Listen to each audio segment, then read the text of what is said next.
જય સ્વામિનારાયણ વિદ્યાર્થી મિત્રો, રાજકોટ ગુરુકુળ સંસ્થાન આયોજિત SJS ઓનલાઈન એજ્યુકેશનની અંદર આપ સૌનું હાર્દિક સ્વાગત છે. હું નાક્ય અરુણ. હવે આપણે આ લેક્ચરની અંદર એક નવા જ ટૉપિકની ચર્ચા કરવા જઈ રહ્યા છીએ.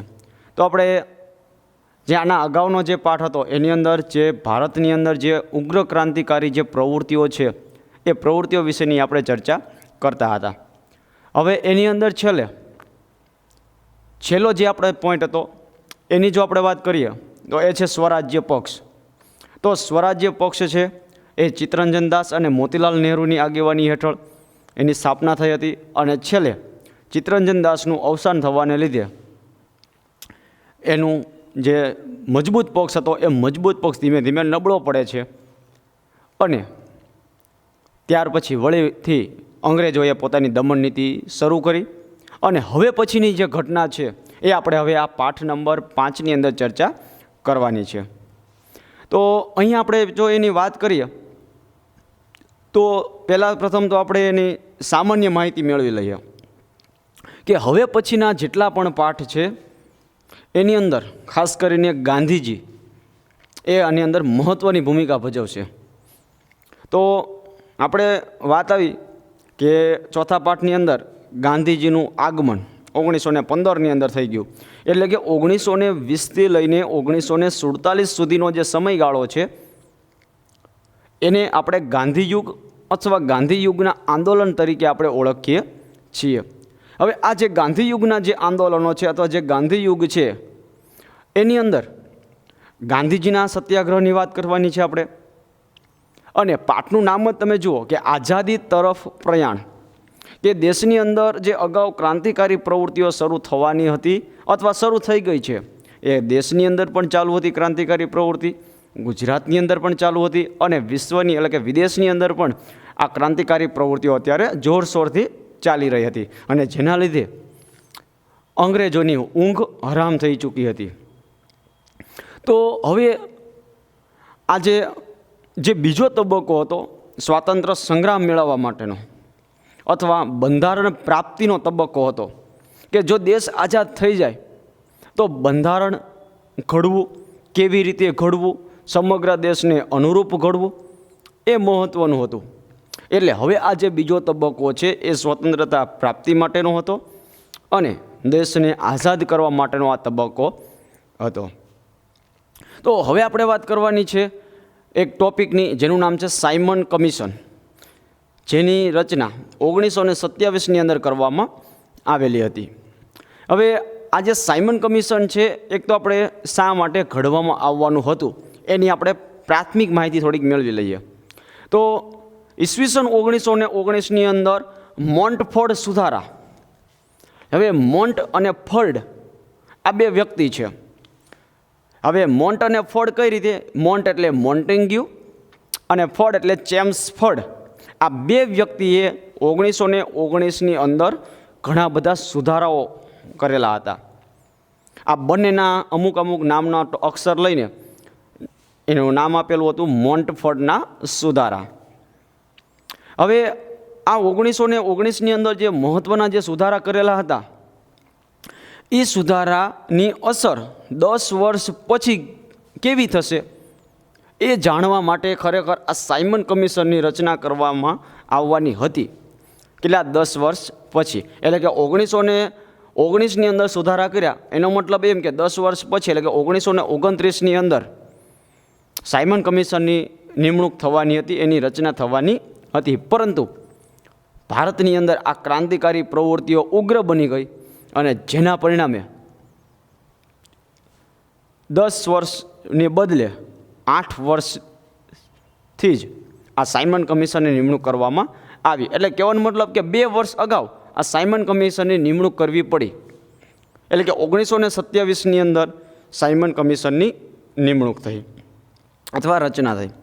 હવે આ જે સાયમન કમિશન છે એ જ્હોન સાયમન નામના એક અંગ્રેજ અધિકારીની આગેવાની હેઠળ અથવા એના અધ્યક્ષતા હેઠળ આ જ્હોન સાયમન અથવા સાયમન કમિશનની નિમણૂક કરવામાં આવેલી હતી. અને અત્યાર સુધીના મોટાભાગના એવા જ કમિશન હોય કે જેની અંદર જે વ્યક્તિ એનો અધ્યક્ષ હોય એના નામ પરથી જ એ કમિશનનું નામ રાખવામાં આવતું હતું. હવે આ જે સાયમન કમિશન છે એ કમિશનની અંદર 7 સભ્ય હતા. હવે આ 7 સભ્ય અંગ્રેજ હતા. હવે સાયમન કમિશન રચવાનો અથવા જે એની નિમણૂક કરવાનો મતલબ શું હતો? તો કે ખરેખર એનો મતલબ એ હતો કે ભારતનું બંધારણ ઘડવું. હવે તમે જુઓ કે આ સાયમન કમિશન છે એની અંદર 7 સભ્ય હતા અને સાથે અંગ્રેજો હતા. તો જો ભારતનું બંધારણ આપણે ઘડવું હોય તો એના માટે ભારતના અંદર સભ્ય હોવા જોઈએ, કારણ કે ભારતના લોકોના દુઃખ અને દર્દ માત્ર ભારતીયો જ સમજી શકે, અંગ્રેજો સમજી શકે નહીં.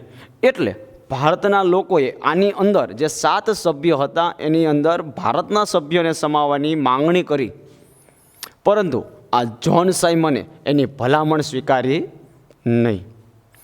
હવે ભલામણ ન સ્વીકારી એટલે ભારતના લોકોએ આનો શું કર્યો? વિરોધ કર્યો. કારણ કે ભારતનું બંધારણ ઘડવું હોય તો એની અંદર ભારતના સભ્ય હોવા જોઈએ, કારણ કે ભારતના લોકોના દુઃખ દર્દ છે માત્ર હિન્દીઓ સમજી શકે, ભારતના લોકો સમજી શકે. એને લીધે ભલામણ કરી, પરંતુ ભલામણનો વિરોધ થયો, સ્વીકારીની માંગણી આપણી, અને જેના લીધે સમગ્ર ભારતની અંદર આ સાયમન કમિશનનો વિરોધ થયો. આ સાયમન કમિશનના વિરોધ અંતર્ગત સભા ભરવામાં આવતી, જુદી જુદી જગ્યાએથી સરઘસ કાઢવામાં આવતા હતા, અને સાયમન ગો બેકના નારા સાથે જોરદાર સમગ્ર ભારતની અંદરથી એનો વિરોધ શરૂ થયો. હવે આ આંદોલનની અંદર અથવા સાયમન કમિશનના વિરોધમાં ખાસ કરીને લાલા લજપતરાય, ગોવિંદ વલ્લભ પંત, જવાહરલાલ નહેરુ જેવા નેતાઓએ સક્રિય ભૂમિકા ભજવેલી હતી.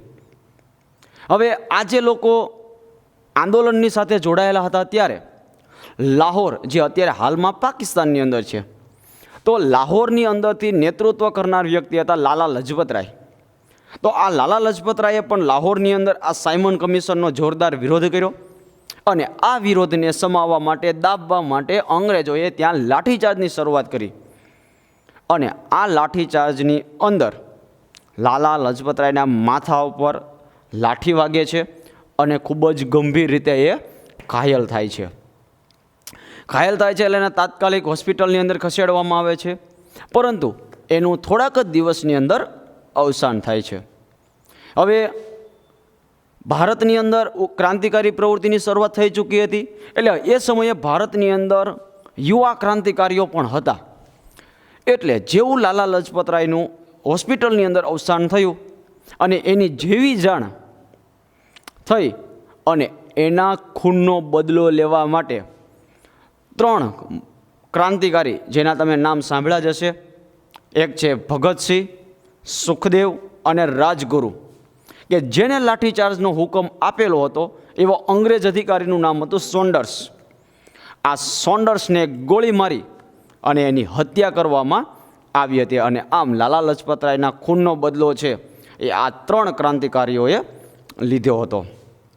અને આમ ભારતની અંદર ક્રાંતિકારી પ્રવૃત્તિઓ પણ હવે જોરશોરથી ચાલતી હતી. હવે ત્યાર પછીની આપણે જો વાત કરીએ તો છે નહેરુ કમિટી.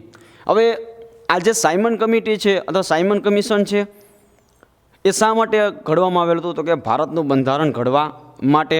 તો અંગ્રેજોનું બંધારણ ઘડેલું છે એ આપણને ગમશે નહીં, એટલે આપણે એનો વિરોધ કર્યો. પણ જે આ નહેરુ કમિટી છે એની જો વાત કરીએ તો એક તો સાયમન કમિશનનો વિરોધ થયો કે ભાઈ ભારતનું બંધારણ અમને અમારી રીતે ઘડવા દો, અમને અંગ્રેજોનું બંધારણ ઘડેલું પસંદ છે નહીં. એટલા માટે સાયમન કમિશનનો વિરોધ થયો. સાથે સાથે એક સમયે અંગ્રેજ અધિકારી તરીકે હિન્દી વજીર હતા બર્કન હેડ.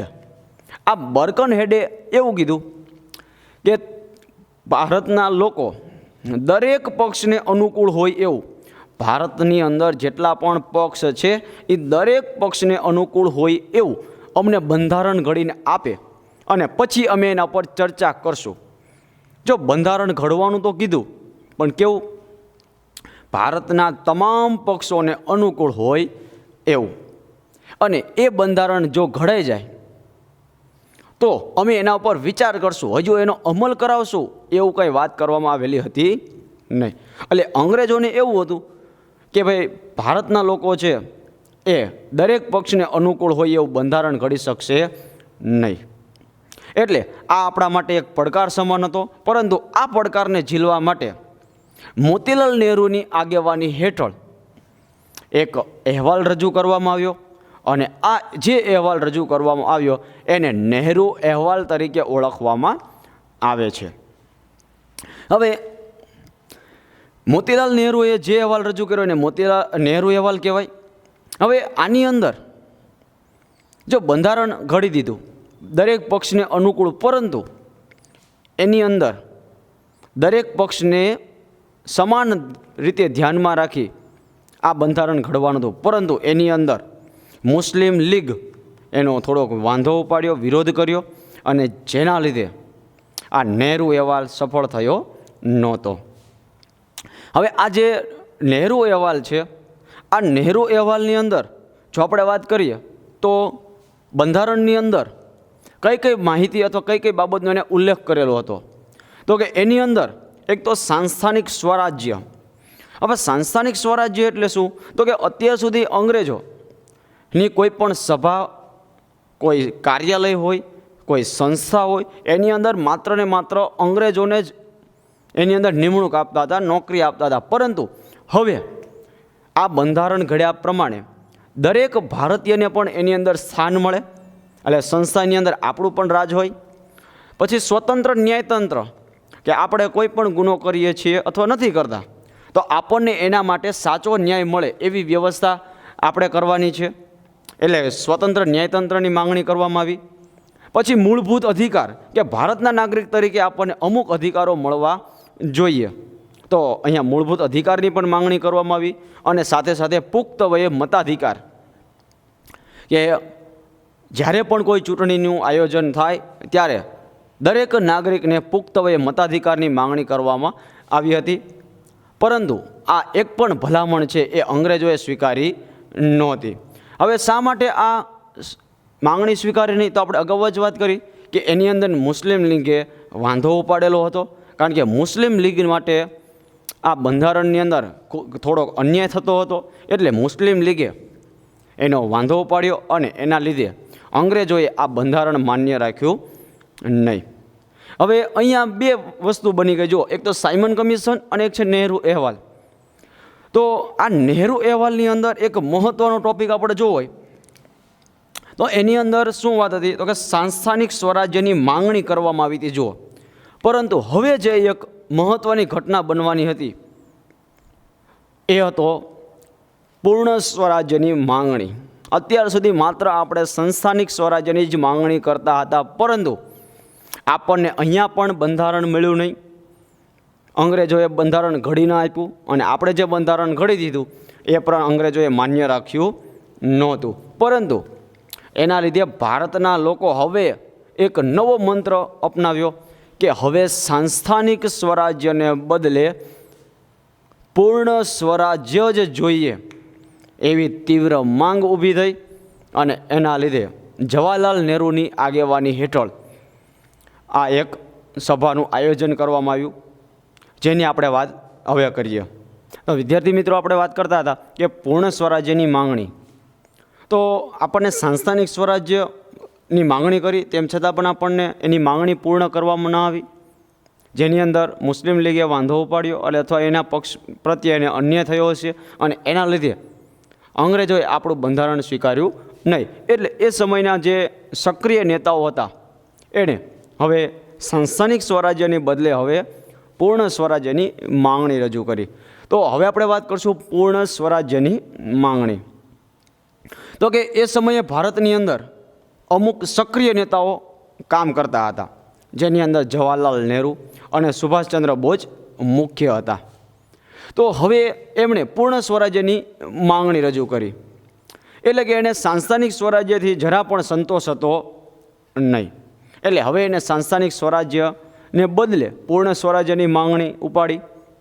અને આ માંગણી માટે લોકો જે ક્રાંતિકારી પ્રવૃત્તિ સાથે સંકળાયેલા અને ખાસ કરીને એની અંદર યુવાનો એ લાહોરના રાવી નદીના કિનારે બધા એકત્ર થાય છે અને ત્યાં એક સભાનું આયોજન કરે છે અને આ સભાની અંદર સર્વસંમતિથી આ પૂર્ણ સ્વરાજ્યની માંગણી રજૂ થાય છે અને એની અંદર એને બહાલી પણ મળે છે. હવે આ જે દિવસે સભા ભરી હતી એ દિવસ હતો 26 જાન્યુઆરી 1930. તો એ દિવસે પૂર્ણ સ્વરાજ્યનો ઠરાવ પસાર કરવામાં આવ્યો. હવે જે દિવસે પૂર્ણ સ્વરાજ્યનો ઠરાવ પસાર કરવામાં આવ્યો, આ ઠરાવ ક્યાં પસાર થયો? તો કે રાવી નદીના કિનારે. કોની અધ્યક્ષતામાં? તો કે જવાહરલાલ નહેરુ. તો જવાહરલાલ નહેરુની અધ્યક્ષતાની હેઠળ 26 જાન્યુઆરી 1930ના રોજ પૂર્ણ સ્વરાજ્યનો ઠરાવ પસાર કરવામાં આવ્યો અને એ જ દિવસે ભારતનો પ્રથમ સ્વાતંત્ર્ય દિનની પણ ઉજવણી કરવામાં આવેલી હતી. હવે જો દેશ હજુ આઝાદ પણ નથી થયો, તેમ છતાં પણ 26 જાન્યુઆરી 1930ના રોજ પ્રથમ સ્વાતંત્ર્ય દિનની ઉજવણી કરવામાં આવી. આ દિવસ ભારતના તમામ નાગરિકને યાદ રહે એટલા માટે ભારતના બંધારણનો અમલ પણ 26 જાન્યુઆરીના રોજ કરવામાં આવેલો હતો. હવે આપણને એવો પ્રશ્ન ઊભો થાય કે શા માટે ભારતનું બંધારણ 26મી જાન્યુઆરી 1950ના રોજ જ અમલમાં આવ્યું? આપણી પાસે તો ઘણી બધી તારીખ છે, 365 તારીખ છે, તેમ છતાં પણ આ જ દિવસ શા માટે પસંદ કર્યો? કારણ કે જવાહરલાલ નહેરુની આગેવાની હેઠળ રાવી નદીના કિનારે ભારતના લોકોએ પ્રથમ વખત સ્વાતંત્ર્ય દિનની ઉજવણી કરી. ક્યારે? 26 જાન્યુઆરીના દિવસે. એટલા માટે ભાવિ પેઢીને આ દિવસ કાયમી યાદ રહે એટલા માટે ભારતનું બંધારણ છે એ 26 જાન્યુઆરી 1950ના રોજ અમલમાં મૂકવામાં આવેલું હતું. હવે આપણે એના પછીના એક નવા ટોપિકની ચર્ચા કરીએ. ગાંધી ઇરવિન સમજૂતી એટલે કે કરાર અને છે ગોળમેજી પરિષદ. હવે અત્યાર સુધી આ જે બધી કમિટી, સંસ્થા અથવા કોઈ કમિશન શા માટે સ્થાપવામાં આવતા હતા? તો કે ભારતનું બંધારણ ઘડવા માટે. પરંતુ અત્યાર સુધી ભારતનું બંધારણ ઘડાયેલું નહોતું, તો એટલા માટે હવે આજે પૂર્ણ સ્વરાજ્યની માંગણી છે એ 1930 અને 31ની અંદર થઈ. તો આની અંદર પણ આપણને સફળતા ન મળી. તો એટલા માટે આ ગાંધીજી અને ઇરવિન જે અંગ્રેજ અધિકારી હતો, આ બંને વચ્ચે એક સમજૂતી થઈ, કરાર નક્કી કરવામાં આવેલો. તો એની જો આપણે વાત કરીએ તો એક તો આ ગોળમેજી પરિષદ છે એ શા માટે બોલાવવામાં આવતી? તો કે ભારતનું બંધારણ કેવા પ્રકારનું ઘડવું અથવા એની અંદર કેવા પ્રકારના સુધારા કરવા, એના માટે ગોળમેજી પરિષદનું આયોજન કરવામાં આવેલું હતું. હવે આ જે ગોળમેજી પરિષદ છે એની અંદર ભારતના સભ્ય હોવા જોઈએ. એટલે પ્રથમ પરિષદ છે એ લંડનની અંદર બોલાવવામાં આવી 1930ની અંદર. હવે જો ભારતનું બંધારણ ઘડવું હોય તો એની અંદર ભારતના સભ્ય હાજર હોવા જોઈએ. તો એ સમયે ભારતના જે સભ્યોમાં ખાસ કરીને જોવો હોય તો એ સમયે 1885ની અંદર હિન્દી રાષ્ટ્રીય મહાસભાની સ્થાપના કરવામાં આવેલી હતી. હવે હિન્દી રાષ્ટ્રીય મહાસભાની જે સ્થાપના કરવામાં આવી એટલે કે કોંગ્રેસ પક્ષ, તો આ સભાની અંદર એટલે કે ગોળમેજી પરિષદની અંદર હિન્દી રાષ્ટ્રીય મહાસભાના સભ્યો એની અંદર હાજરી આપે તો જ ભારતનું બંધારણ ઘડાય તેમ હતું.